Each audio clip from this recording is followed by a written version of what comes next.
Hey guys, it's Jordan from BlackboxMyCar, and today we're going to be talking about how to install a rear camera on an SUV or hatchback. Many customers ask about installing 2-channel dash cams on a vehicle with a rear liftgate or hatchback. While there are extra steps involved, it's definitely possible.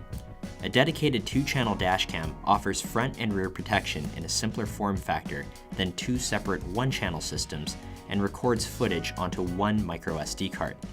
The installation process is significantly more difficult than regular vehicles without this design because the rear window where the camera is mounted actually lifts up and down rather than stays in a fixed position on most sedans and coupes.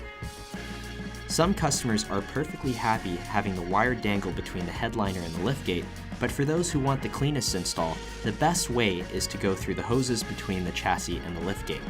If there is any trim on the liftgate, it's best to remove them or hide the rear camera cable under, such as the case in our Lexus NX installation video. Typically, there are 1 or 2 hoses that connect to the liftgate, and it's best to give them a squeeze to check which one has more wiggle room before attempting to run the wire. On some vehicles, the tubing will have enough wiggle room to run the wire through by hand without any special tools or techniques. On other vehicles, the shape of the tube or hose and the tighter fit makes it more difficult to run this wire by hand. In these cases, our installer will take a thin piece of wire, it needs to be rigid enough to maintain its shape, and thread it through the hose first. The thinner wire should go through the hose fairly easily, but will also give you the leverage needed to pull the connecting cable through. Some customers have used coat hangers and long zip ties to pull the dash cam's wire through as well. Once the wire has been threaded through, our installer will take some electrical tape and attach the camera's connecting cable to the wire.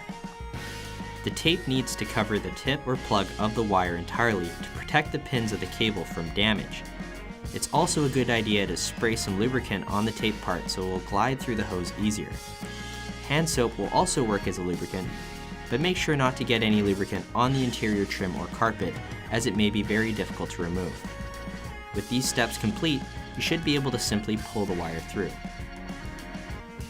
Once this is done, pull as much wire as you need through and reclip all your trim back in, hiding the wire behind it.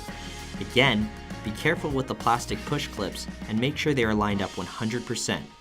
They break easily, but can be replaced if you mess them up. Resecure the rubber tubing and double check the seal.